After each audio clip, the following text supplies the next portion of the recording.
you? Good, how are you? Good to see you. Would you like to introduce yourself and tell us where you're working and what your title is right now? I'm Ryan Bushey. I'm the motion graphics manager for the Tampa Bay Lightning, Tampa Bay Storm, and Amalie Arena. Excellent. And how long have you been there? Off and on for 4 years. Off and on meaning?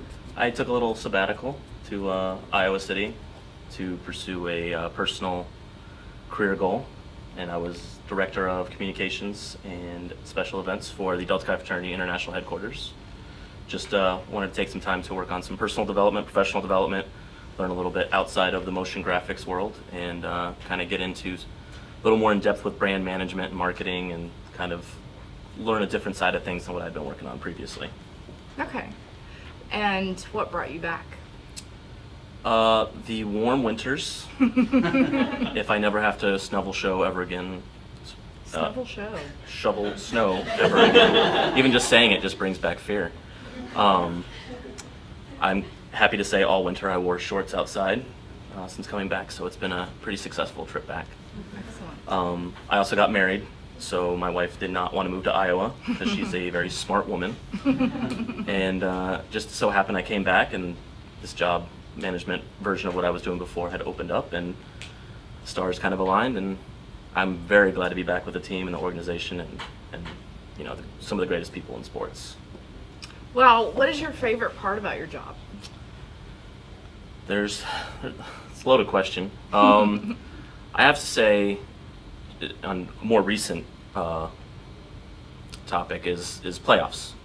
The Lightning were coming off a great Stanley Cup final run, just a little short from hoisting the Stanley Cup, and this year we made it all the way back to the Eastern Conference Finals. I was a part of the team that developed a lot of what you saw on the ice, on the ribbon boards, on the television screens. Anything that you saw coming from our entertainment show side of things was me and my team. And really, as soon as one of your graphics hits and the crowd just loses their mind, and they, you know, make noise, get loud, and the fans are out of their you know, seats, just clapping, cheering, screaming, it gives you a high. It's a rush, and there's really nothing else out there like that.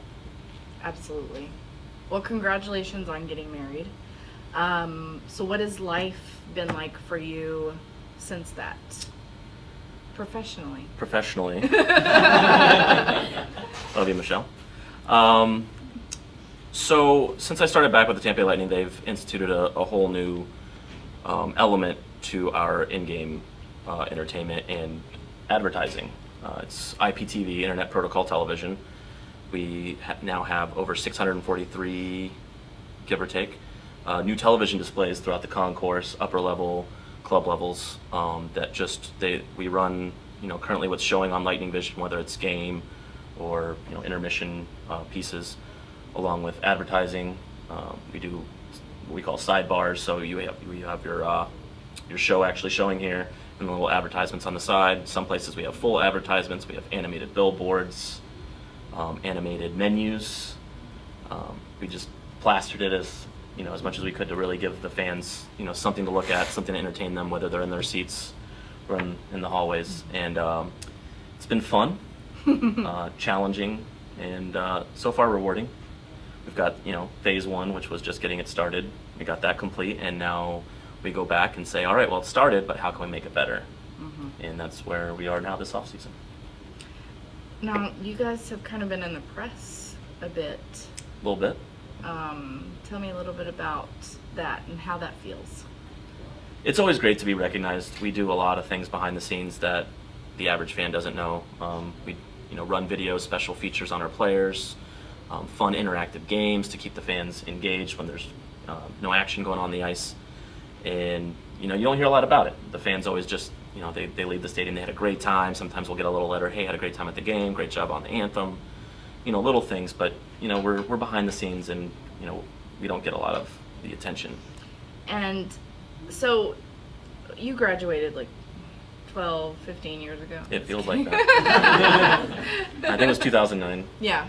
And so how well did your education here at Keiser prepare you for? Because I know the answer to this one. It's truly invaluable. Everything I learned here, I was able to take out into the world, into my job interviews and into what I'm doing now. I guess I'll tell the story of kind of how I got my job now. I probably sent out hundreds of resumes, hundreds when I first got out, and I was an assistant manager at a retail store here in Lakeland, living out in Tampa. Please, somebody give me a job. I don't want to work retail anymore. God bless those people that do. And I didn't get a single call. I maybe had eventually got 1 or 2 phone interviews, but nothing ever really came through. And I came across a Craigslist listing for an internship with the Tampa Bay Lightning. And all it said was graphic design. Tampa Bay Lightning, must be a hockey fan, huge hockey fan. Like, check that box off. All right, graphic designer, check. I can apply, cool. And they called me back. They probably called me back 6 hours after I had submitted my resume. I actually forgot to submit some like works of art and things like that they had required. And I was like, oh man, I'm not going to get this job. I'm not going to get it at all. And for whatever reason, they called me back anyway. I'm like, awesome.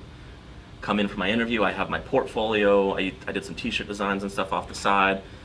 We introduced ourselves, and I bust that thing open. I'm like, look at this design. It's awesome. Look at these t-shirts I made. Look at this pamphlet. I was published in, this magazine, here, showing all this stuff. And the guy just, whoa, hey, this is an animation job? Your stuff looks great, but can you animate? And really, no, I can't animate. I've never touched After Effects ever in my life. I played a little bit with Flash, so I understand keyframes, if that's what you're talking about. And they were kind of like, well, you're really energetic and, you have a lot of confidence, but, you have to be able to animate. And I go, give me 2 weeks. From everything that I learned at Keiser University has taught me, which was, give me a program, let me play around with it, I will know enough to get the job done. And he was like, all right, 2 weeks. Give you 2 weeks. And they let me do tutorials on the job. I was learning After Effects while I'm trying to work on projects. And they kept me on for the full season. I'm probably within the last week or 2 before my internship's up. We're just kind of finalizing some of my last projects. We were not making the playoffs that year, so it was quickly approaching. And my boss quit. He had found a better opportunity somewhere else. And he was like, good luck. And my boss pretty much just said, get us through the off season and maybe we'll have a job. And as it turned out, we had made the playoffs. We went all the way to the Eastern Conference Finals against Boston Bruins. And I was there every step of the way. It was me and another fellow intern who was also brought on full time. And it was 2 interns basically running the whole show. Season's over, offer sheets are on our table, boom, signed. That's crazy. I remember you calling me and saying, oh my God, After Effects. Oh my God. What do I do? But you actually turned me on to Video Copilot, which was incredible. Video Copilot, shout out. And we've since added After Effects to our classes. That would have been great beforehand. Right, I know. You're welcome. Let me interrupt just a second. You were talking about that second intern, and I heard you tell a story before you got up here tonight about you and that other intern and him possibly being a better animator, but... So I'm not the best animator. I'm talented, at least I think so. I'm not as confident as some other people. But I know I'm good at what I do. And my counterpart at the time, he was phenomenal. He had gone to an animation school, very well known, up in Pennsylvania, and the guy's just, everything he touches is great. The one advantage I felt I had, and namely I learned it here, was I'm good at compositions. I like to lay things out. I feel that I have a great eye for visual hierarchy. I know what I want you to look at. I know, all right, this text needs to be this size, this image needs to be over here. Like I knew that, and I don't want to say I knew it better than him, but I incorporated it more. I wasn't so much worried about the animation portion until I had my composition laid out. Once I had my composition laid out, it's like, all right, how do I get this on the screen? How do I make this different? And I think it was a good ebb and flow with me and him. Is he was great at animating and great at doing things, but in the end, like, it needs to look like this. So I would start from the end and work my way back, while he would start with the cool idea and work his way forward. And I think it gave our department a lot of advantages. It wasn't like, just everything looked exactly like this. He brought an idea and I brought an idea, and we were able to build on that and really feed off of each other.